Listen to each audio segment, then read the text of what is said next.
चालू हो गया।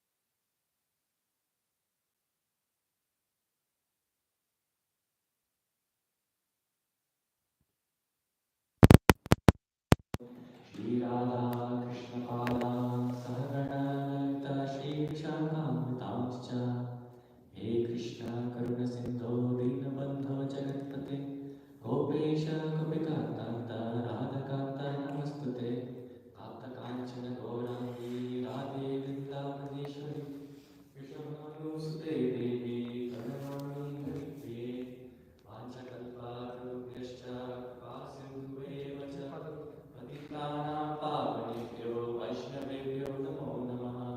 जय श्री कृष्ण चैतन्य प्रभु नित्यानंद श्री अद्वैत गदाधर श्रीवासादि गौरभक्तवृंद हरे Krishna Krishna Krishna Hare Hare Hare Ram Ram Ram Hare Hare Hare Krishna Krishna Krishna Hare Hare Hare Ram Ram Ram Hare Hare Hare Krishna Krishna Krishna Hare Hare Hare Ram Ram Ram Hare Hare.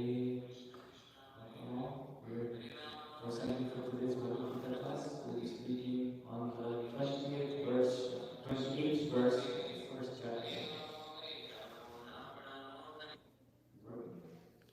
The noise is there. No, if you see if it is working.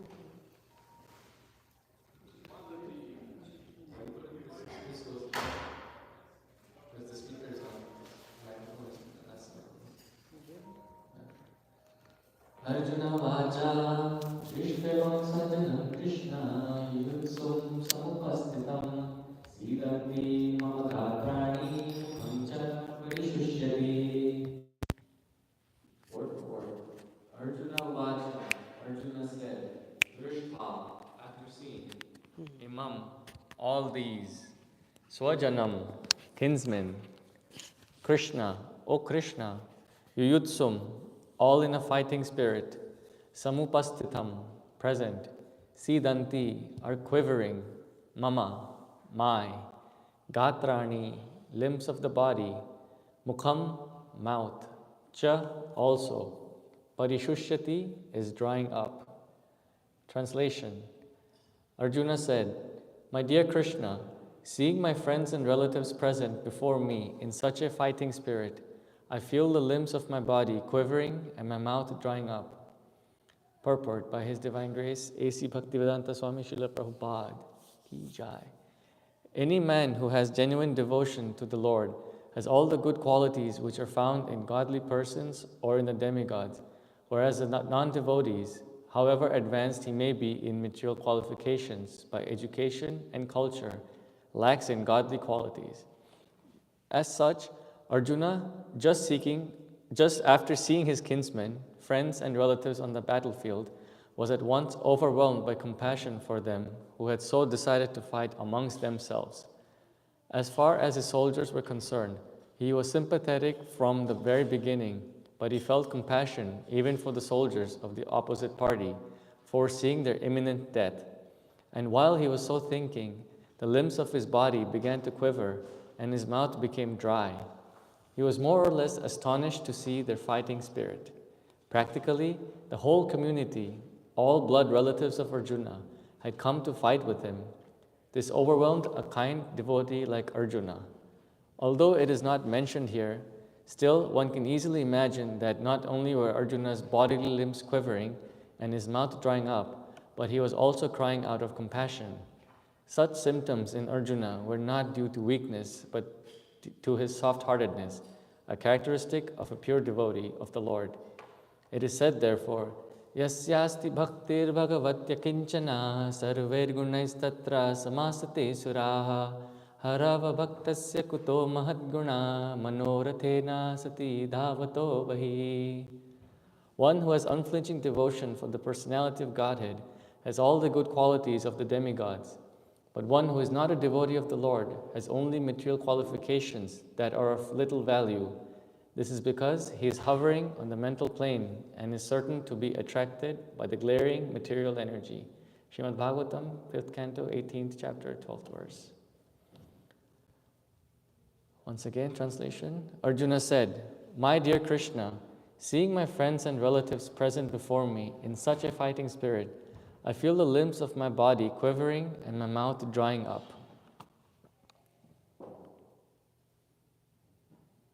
So, before I speak, I seek the blessings of all the assembled Vaishnavas here, so that I can speak something in the lines of Guru, Sadhu, and Shastra.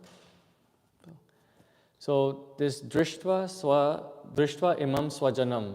So, Arjuna, although he's a great warrior, a great fighter, and a Kshatriya, to kill one is a very difficult task. It's not so easy, even for Kshatriyas, to kill someone. The Kshatriyas, although they're trained up for hunting and killing, and this is allowed for them, they develop these qualities from the very beginning of their lives. But we can see that Arjuna, even though he's such a trained and wonderful Kshatriya, he's struggling on the battlefield to even stand straight on the chariot, and he's telling Kṛṣṇa that my body is quivering and my mouth is drying up. He's saying that mukhaṁ pariśuṣyati, my mouth is drying up.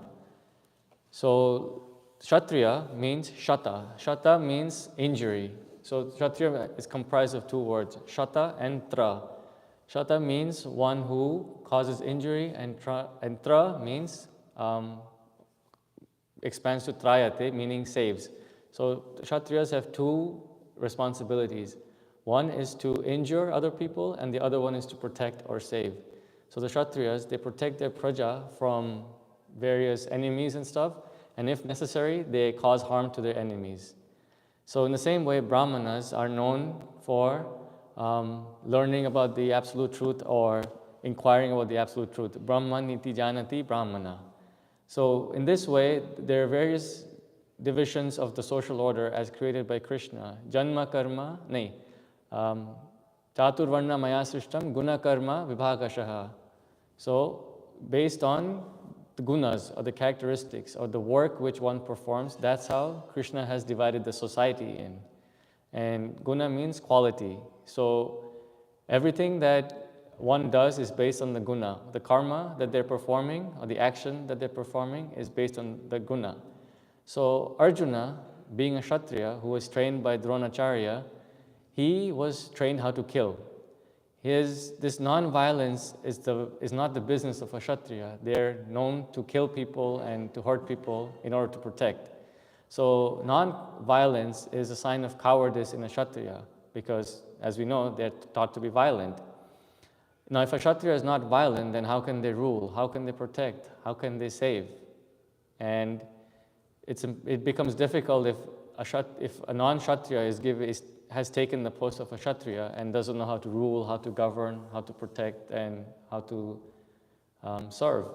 So Arjuna was very qualified, but still he's struggling because of his attachment to his family members. But back in the days, the kings, they used to, in their kingdom, when compared to nowadays, where the ministers, the prime ministers, presidents, all the so-called Kshatriyas of modern day time, they're governing from behind the scenes. But back in the day, Yudhishthir Maharaj, Parikshit Maharaj, Dhruva Maharaj, Prithu Maharaj, they all used to go on the front, get on the front line and rule the kingdom from there. Dhruva Maharaj, just because the yakshas, one yaksha killed his brother Uttama, he went ahead and almost eradicated all of the yaksha race, which were great devotees of Lord Shiva and relatives of Quivera.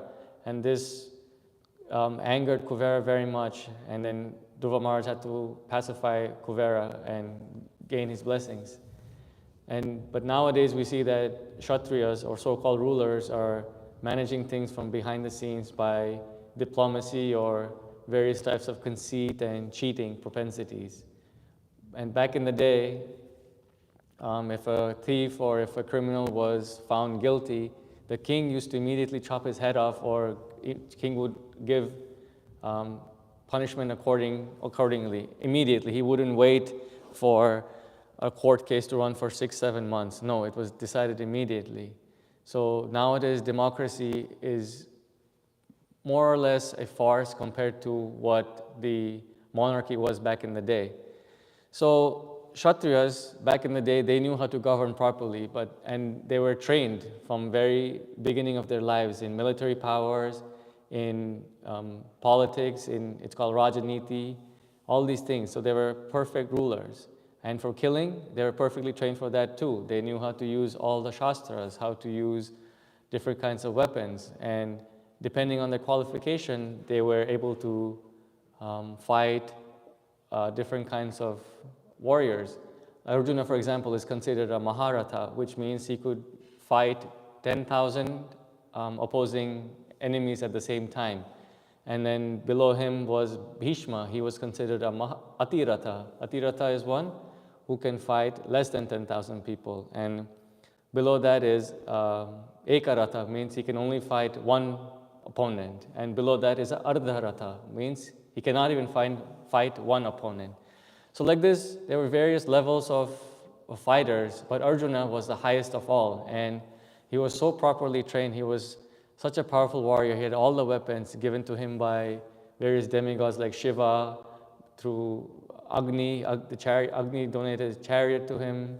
Hanuman was present on his chariot. So Arjuna was protected by various demigods. And on top of that, he had Kṛṣṇa, who was guiding him as a charioteer. But still, we can see that Arjuna is suffering from the material pains of family affection. And he says, sīdanti mama gātrāṇi mukhaṁ ca pariśuṣyati. I feel the limbs of my body quivering and my mouth drying up. So like this, Arjuna, although he's displaying these symptoms of so-called cowardice, he's not a coward. He was a very competent warrior because of all his qualification. But due to this dehatma buddhi, this bodily concept of life, because of it being so strong, he was thinking that these are my men, these are my own men, how can I kill them? But he was failing to see that everyone present on the battlefield was his own men. All living entities are one's own men. If they are in Krishna consciousness, one can realize this fact. But due to the lack of Krishna consciousness, we see nowadays in Kali Yuga especially that everyone is thinking only about their own men, but they're not seeing that everyone is their own men. So this lack of spiritual vision that a true spiritualist is supposed to have is lacking nowadays. And this is the kind of behavior that Arjuna was displaying through his so-called cowardice. But regardless, he was a wonderful warrior and he was there to fight. And on the other hand, Duryodhana's party was also there to fight. So when he asked Kṛṣṇa to place the chariot between the two parties, he wanted to see who was present and if he could gather up the strength, gather up the courage to fight the enemies. So like this, he was wondering, he was thinking to himself, how am I going to kill all these men? How am I going to fight my enemies? So, and then in the Purport, Prabhupada says that he quotes this verse, Yasyasti bhaktir bhagavatya kinchana sarvai gunais tatra samasate suraha harava bhaktasya kuto mahadguna manorathe nasati dhavato bahihi. So all the good qualities of the demigods are present in one who has unflinching faith in Kṛṣṇa. So Arjuna had complete and utter and implicit faith in Kṛṣṇa. When Duryodhana and Arjuna went to Kṛṣṇa to ask him for support in the upcoming battle, Arjuna went and sat at the lotus feet of Kṛṣṇa, whereas Duryodhana, thinking that if Kṛṣṇa opens his eyes, he will see Duryodhana first, he went and sat by Kṛṣṇa's head. But Kṛṣṇa, being Rishikesh at the control of all the senses, including the mind, he knew what Duryodhana's intentions were. So he opened his eyes in such a way that he saw Arjuna sitting at his lotus feet first. And that's why he gave Arjuna the first choice of choosing what part of his army Arjuna wanted. And Arjuna said, I don't want any of your army, I just want you. I want you and nothing else. Whereas Duryodhana, he laughed at Arjuna and said, well, you made a big mistake. You can choose that, but I will choose Krishna's Narayan Sena. So he chose Krishna's army, but Arjuna chose Kṛṣṇa. So because Arjuna had all these good qualities of the demigods, Arjuna had all the qualities of these demigods because of his unflinching faith in Kṛṣṇa. And because of this unflinching faith in Kṛṣṇa, he was displaying all these good qualities because of his compassion and soft-heartedness. It wasn't cowardice. It wasn't that he was afraid. It seemed that, the acharyas explained that he was displaying the material conception of bodily attraction and bodily shackles of life and all these things, family attraction, all these things, because this is how he was paving the path for the Bhagavad Gita to be spoken. Had he not displayed these symptoms, had he not displayed himself falling into the material pool of suffering, then the Bhagavad Gita would not have been spoken. He would have fought his army, fought his opponents, and the war would have been finished. Kṛṣṇa would have been with Arjuna, guided him through the entire thing, and Bhagavad Gita would never have been spoken. And that would have been really difficult for us in Kali Yuga because we would not have any guidance. So, like this. And then the second part of the verse is that one who is not a devotee of the Lord has only material qualifications that are of little value. And this is because he is hovering on the mental plane and is certain to be attracted by the glaring material energy. So all of the people present in the battlefield on Duryodhana's side, because they were not devotees of the Lord, whatever qualification they had, Bhishma, Drona, Kripacharya, Duryodhana, Dushashan, the 98 other brothers, Shakuni,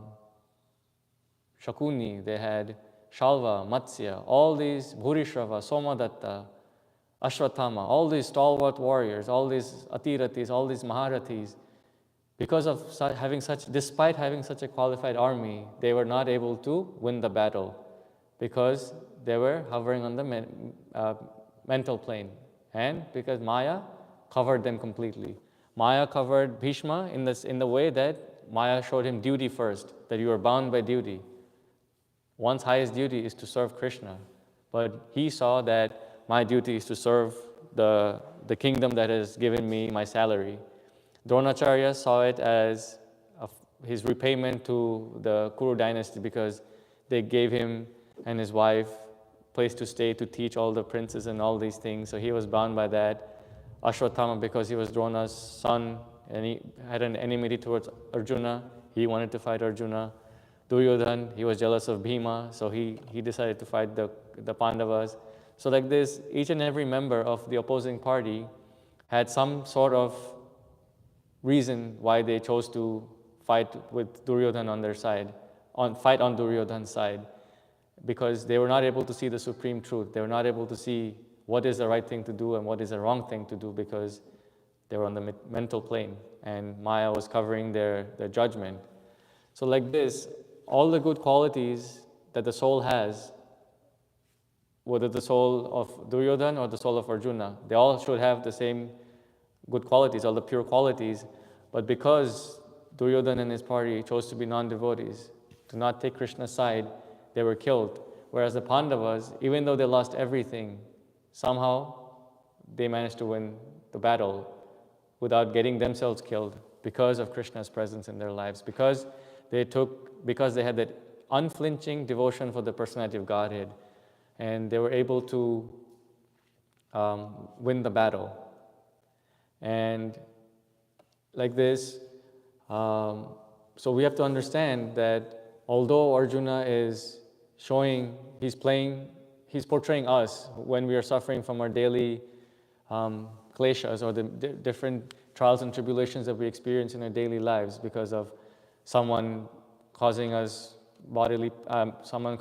distress, or our own body causing us distress, or we have material nature causing us distress through heat, earthquakes, flooding, so many things.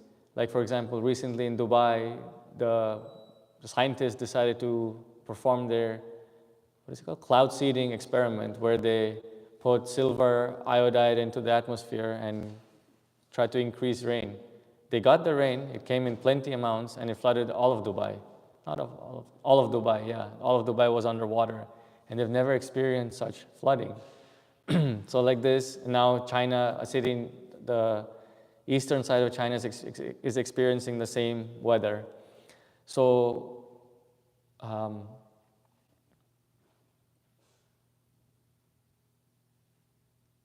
brain fog.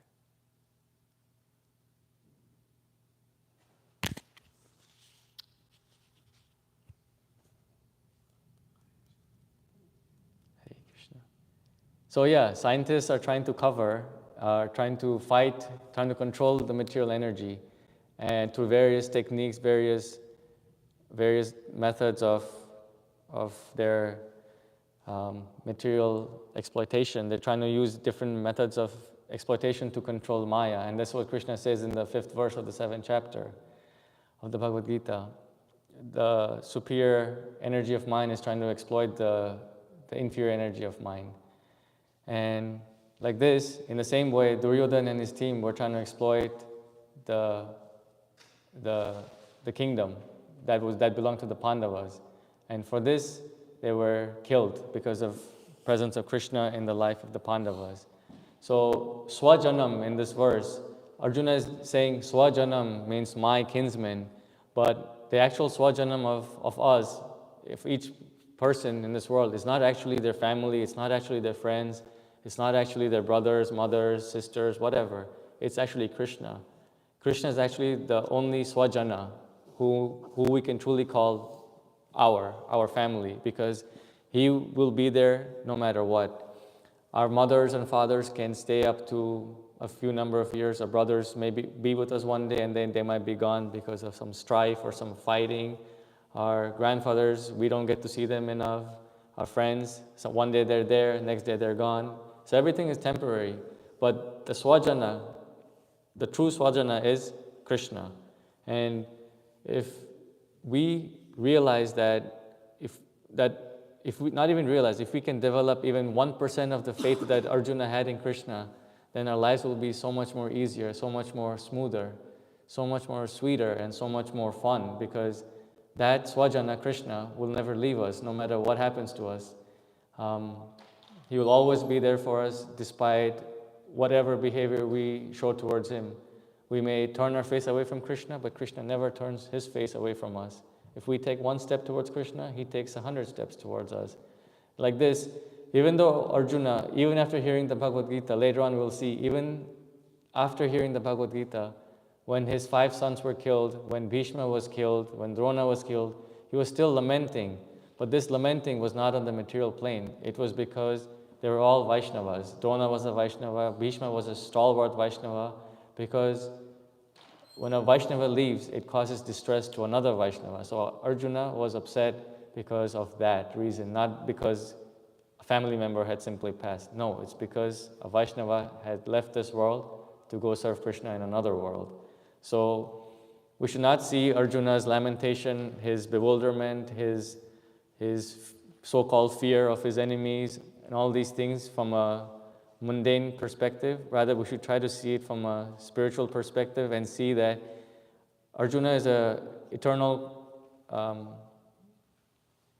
so to say, consort of Kṛṣṇa.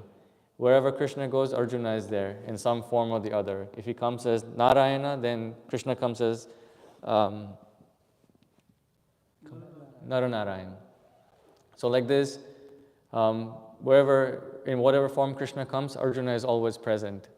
So even though Arjuna is saying, my dear Kṛṣṇa, seeing my friends and relatives present before me in such a fighting spirit, I feel the limbs of my body quivering and my mouth drying up. It's because he doesn't want to kill another pure devotee. He doesn't want to kill Bhishma. He doesn't want to kill Drona. And that's the reason why he's struggling. And this is what the Acharyas explain, like Vishwanath Chakravarti Thakur and Baladev Vidyabhushan. This is what they write in their commentaries. So we should try to see it from the eyes of the scriptures, Shastra Chakshusha, and not try to give our own interpretation of our mundane vision. So, thank you very much. And any questions? Yes. So, you mentioned that there were several reasons of why exalted personalities like Bhishma and Drona chose the side of Kauravas, because their mental, like their mind was covered by Maya in some or the other way. But we see that the same thing was on the side of Pandavas as well, right? Like dṛṣṭvā, his sole purpose was to kill Drona, or Shikhandi, his sole purpose was to be a instrument to kill Bhishma. So, but they chose the side of Kṛṣṇa, and that was also their kind of like desire, to achieve. So, how does these two things makes difference? First of all, I don't think Shikhandi and dṛṣṭvā were pure devotees of Krishna to the level that Arjuna was. They chose Arjuna's side because of familial connection, because dṛṣṭvā was Draupadi's twin brother, and Shikhandi happened to be she took birth to kill Dronacharya. So she wasn't a pure devotee of Krishna, so it's a little different. But they still took side of Krishna, right? No, they took the side of the Pandavas, who took side of Krishna, but they didn't explicitly say, Krishna, I stand by you. They just chose Arjuna's side, the Pandavas' side. That's my understanding, of course. So, in the purport, Prabhupada is mentioning that verse from Bhagavatam that for the devotee, all the good qualities come, and those who are non-devotees, they have no qualities. But actually, how do we see in practical terms? Like sometimes we see that devotees may also have some shortcomings, and sometimes we see in the outside world also some people may have good qualities. Some people may be very charitable, some people are very honest, or whatever good qualities they may have. So how do we see that? Like when we hear this statement, they don't have any good qualities. So how? So these good qualities that Prabhupada, the verse is talking about, they don't have. But one who is not a devotee of the Lord has only material qualifications that are of little value. So whatever qualifications that they have, honesty, compassion, all these things, if that compassion, if that honesty is not directed towards Krishna, then it's pointless. It's just like someone opening a big business and giving $0 of it to Krishna. That business will come to an end one day. But if he just gives even $1 of that business to Krishna, then that business becomes spiritualized. Because they're not connecting it with Krishna, that whatever endeavor they're taking part in, whatever effort they're putting in is of zero value. It's like you can have 1,000 zeros on their bank account, but if that one is not there, then it's a mundane thing. It's like devotees going to a restaurant and eating non-devotional food or not prasadam. That enjoyment mentality comes in because you're not doing it for Krishna, you're doing it for yourself. So you might be opening hospitals, you might be doing charity work, you might be doing philanthropic work, but if it's for your sense gratification to make yourself look good, then it's not true compassion, it is not true charity. Because in the Bhagavatam, true charity, also in the Bhagavad Gita, true charity, true compassion, all these things are explained. Everything has to be directed to Krishna. Because if you don't do anything for Krishna, then that work causes bondage. That's what all the third chapter of Bhagavad Gita explains. So everything has to be directed to Krishna. So it may seem that one has good qualities, but if that good quality, even though may look like a good quality, it's still on the material plane if it's not directed towards Krishna. And the other part of it, how do we see the shortcomings in the devotee? How do we take that? So you have to see how many billions and billions of lives that poor devotee has struggled before he came to Krishna consciousness. He has so much karma to burn off. He has so many sinful reactions that has to be eradicated. He has his pre-existing nature that he has acquired throughout his millions of lifetimes. Even in this birth, before coming to Krishna consciousness, he had a different upbringing. His childhood was of a certain kind that's not the same to another person. Like Some person might have been ignored by his parents, and now, by great fortune, he became a devotee, but he still has that nature. Just because you become a devotee doesn't mean you attain your pure spiritual nature immediately. It depends on one's sincerity. So if the devotee is sincere, then Kṛṣṇa will take care of it at a faster pace. But if another devotee is not performing his sadhana properly, if he's not practicing his spiritual life properly, if he's not chanting his rounds, then yuyutsuṁ prapadyante taṁ tateva bhajamyaham. I reward them accordingly. If someone's not putting in any effort in spiritual life, then why would Kṛṣṇa grant him the pure spiritual position that he's supposed to be in?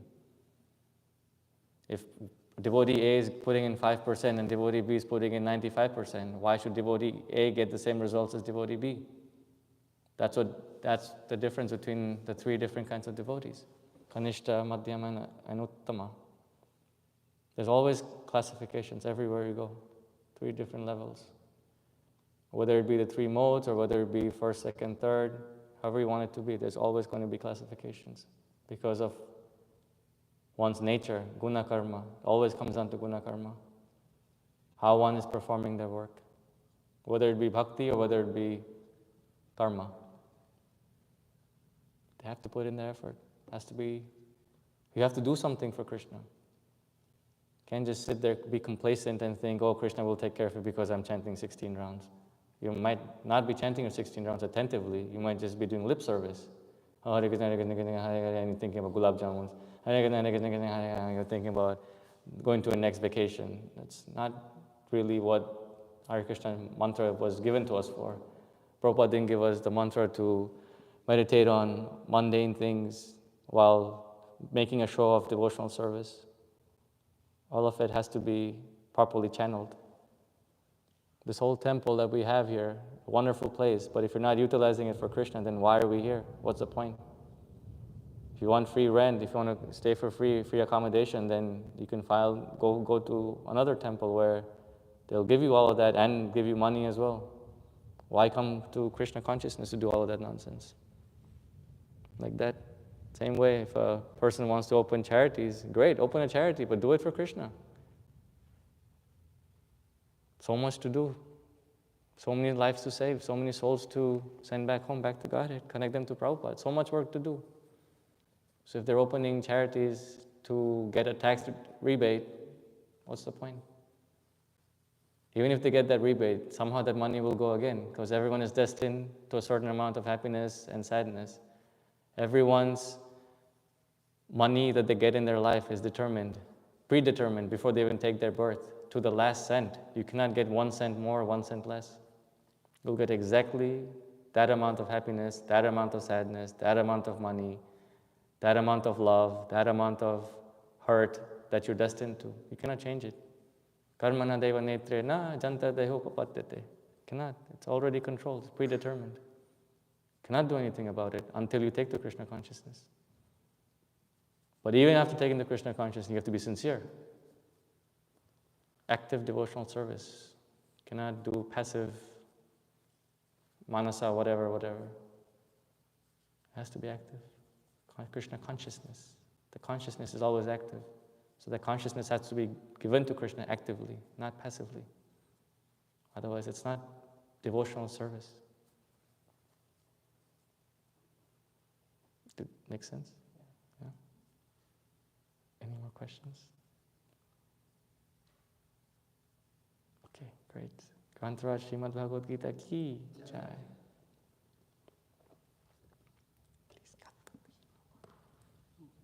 Srila Prabhupada ki jai. Samaveta Bhakta Vrinda ki jai.